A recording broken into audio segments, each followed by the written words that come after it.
இன்னைக்கு ஸ்பெஷலான ஒரு ரெசிபி பண்ண போகிறேன். இன்னைக்கு குக் வித் கோமாளியில் ஆண்டி பண்ண rose cup cake with rose icing try பண்ணியிருக்கேன். அது எப்படி செய்கிறதுன்னு இந்த வீடியோவில் பார்க்கலாம். ஃபர்ஸ்ட் இதுக்கு எடிபிளான ரோஸ் பெட்டல்ஸ் வேணும். நான் எங்கள் வீட்டில் இருக்கிற ரோஸ் பெட்டல்ஸ் ஒரு கைப்பிடி அளவு எடுத்திருக்கேன்.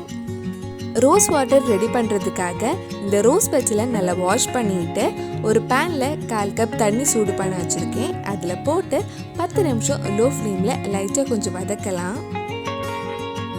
இந்த ரோஸ் பெட்டல்ஸில் கலர் எல்லாம் சேஞ்ச் ஆகி அந்த தண்ணியில் இந்த எசன்ஸ் எல்லாம் இறங்கினதுக்கப்புறம் இது ஆஃப் பண்ணிட்டு நம்ம வடிகட்டி எடுத்துடலாம். அடுத்தது கப் கேக் மாவு ரெடி பண்ணுறதுக்காக கொஞ்சம் பாதாம் மிக்ஸி ஜாரில் போட்டு லைட்டாக கொஞ்சம் அரைச்சி எடுக்கலாம். ரொம்ப அரைக்க வேண்டாம், ரொம்ப அரைச்சா பாதாம்லேருந்து எண்ணெய் வர ஆரம்பிச்சிடும். நம்ம பவுடர் பண்ண பாதாம் ஒரு 1/4 கப் எடுத்திருக்கேன். கூடவே ஒரு 1/4 கப் மைதாவும் ஆட் பண்ணிக்கோங்க. இது கூட 1/2 teaspoon baking powder, 1/4 teaspoon baking soda, கொஞ்சமாக உப்பு போட்டு ஒரு வாட்டி மிக்ஸ் பண்ணி வச்சுக்கோங்க. நான் இதில் பேக்கிங் பவுடர் 3/4 டீஸ்பூன் எடுத்திருக்கேன். 1/2 டீஸ்பூன் எடுத்தால் கரெக்டாக இருக்கும். இன்னொரு பவுலில் 2 முட்டையோட வெள்ளைக்கரு எடுத்திருக்கேன். அது நல்லா ஸ்டிஃப் ஆகிற வரைக்கும் பீட் பண்ணலாம். இந்த மாதிரி நல்லா ஸ்டிஃப் ஆகிற வரைக்கும் பீட் பண்ணணும். நம்ம பவுல் திருப்பினாலும் அது கீழே விழாமல் அப்படியே ஸ்டிஃபாக இருக்கணும். இப்போ இதில் கொஞ்சமாக பவுடர் பண்ண சுகர் ஆட் பண்ணுறேன். நான் 1/2 கப் பவுடர் சுகர் எடுத்திருக்கேன். உங்களுக்கு கேக்கில் எவ்வளோ இனிப்பு வேணுமோ அதுக்கேற்ற மாதிரி நீங்கள் சுகர் ஆட் பண்ணிக்கோங்க.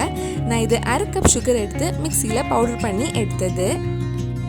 இது மிக்ஸ் பண்ணிவிட்டு மாற்றி வச்சுருங்க. இன்னொரு பவுலில் 2 முட்டையோட மஞ்சக்கரு எடுக்கலாம். இது கூட 50 கிராம் ரூம் டெம்பரேச்சரில் இருக்கிற பட்டர் ஆட் பண்ணிக்கோங்க. நான் இது அன்சால்டட் பட்டர் தான் எடுத்திருக்கேன். இது கூட 2 டீஸ்பூன் நம்ம ரெடி பண்ண ரோஸ் வாட்டர் ஆட் பண்ணலாம். இது கூடவே நல்ல கலரும் ஃப்ளேவர் கிடைக்கிறதுக்காக 2 ட்ராப் ரோஸ் சிரப்பும் ஆட் பண்ணுறேன். இது ஆப்ஷனல் தான், இது ஆட் பண்ணலைனாலும் பரவாயில்லை. இப்போ எல்லாமே ரெடி பண்ணியாச்சு. இனி இதெல்லாம் சேர்த்து கட் அண்ட் ஃபோல்ட் மெத்தடில் மிக்ஸ் பண்ணால் நம்ம கப் கேக்கு தேவையான மாவு ரெடி ஆகிடும். நம்ம சேனலில் இதுக்கு முன்னாடி பண்ண cake recipe, cook with Comali recipe, sweet ரெசிபிஸோட வீடியோஸ் எல்லாம் உங்களுக்கு பார்க்கணுன்னா அதோட லிங்க் இல்லை டிஸ்கிரிப்ஷனில் இருக்குது. மறக்காமல் அந்த ரெசிபிஸும் போய் பாருங்கள். இந்த மாதிரி கட் அண்ட் ஃபோல்ட் மெத்தடில் மாவை மிக்ஸ் பண்ணதுக்கப்புறம் நம்ம இது கப் கேக் மோடில் ஊற்றி பேக் பண்ணிடலாம். இதெல்லாம் ரெடி பண்ணுற டைமில் ஓவன் 180 டிகிரி செல்சியஸில் 10 நிமிஷம் ப்ரீஹீட் பண்ணி வச்சுருங்க. நான் இந்த மாதிரி கப் கேக்ஸ் மோல்டு எடுத்திருக்கேன். உள்ள லைட்டாக பட்டரும் தடவி இருக்கேன். இதில் கொஞ்சமாக மாவு ஊற்றலாம். பாதி அளவுக்கு மாவு ஊற்றினா போதும். இனி இது ஓவனில் 180 டிகிரி செல்சியஸில் ஒரு 20 நிமிஷம் பேக் பண்ணி எடுத்துருங்க. அடுத்தது ரோஸ் ஐசிங் ரெடி பண்ணுறதுக்காக ஒரு பவுலில் 2 டேபிள் ஸ்பூன் நம்ம ரெடி பண்ண ரோஸ் வாட்டர் எடுத்திருக்கேன். இதில் 1/4 கப் ஐசிங் சுகர் கொஞ்சமாக ஆட் பண்ணி மிக்ஸ் பண்ணலாம். இது கூட நல்ல கலர் ஃப்ளேவர் கிடைக்கிறதுக்காக 2 ட்ராப் ரோஸ் சிரப்பும் ஆட் பண்ணிக்கோங்க. கேக் பேக் ஆனதும் நல்லா ஆறுனதுக்கப்புறம் மோடில் இருந்து எடுத்துருங்க.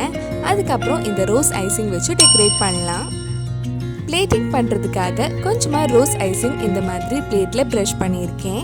இதுக்கு மேலே நம்ம பேக் பண்ண கப் கேக்ஸ் வைக்கலாம். கப் கேக்ஸ் மேலே நம்ம ரெடி பண்ண ரோஸ் ஐசிங் அப்ளை பண்ணிக்கோங்க. இதுக்கு மேலே சின்னதாக கட் பண்ண கொஞ்சம் பிஸ்தா ஆட் பண்ணுறேன். ரொம்ப டேஸ்டியாக டிஃப்ரெண்ட்டான rose cup cake with rose icing ready ஆயிடுச்சு. கண்டிப்பாக நீங்களும் இந்த ரெசிபி உங்கள் வீட்டில் செஞ்சு பாருங்கள். பிடிச்சிருந்தா இந்த வீடியோவை லைக் பண்ணுங்கள், உங்கள் ஃப்ரெண்ட்ஸ் அண்ட் ஃபேமிலிக்கு ஷேர் பண்ணுங்கள். வேறு நல்லா குக் வித் கோமாளி ரெசிபி நம்ம சேனலில் ட்ரை பிளான் கீழே காமெண்ட் பாக்ஸில் சொல்லுங்கள். நீங்கள் இன்னும் என்னோட சேனலை சப்ஸ்கிரைப் பண்ணலைன்னா மறக்காமல் சேனலையும் சப்ஸ்கிரைப் பண்ணுங்கள். கூடவே அந்த பெல் ஐக்கனும் ப்ரெஸ் பண்ணால் நான் புது வீடியோ போட்ட உடனே உங்கள் ஃபோனுக்கு நோட்டிஃபிகேஷன் வந்துடும்.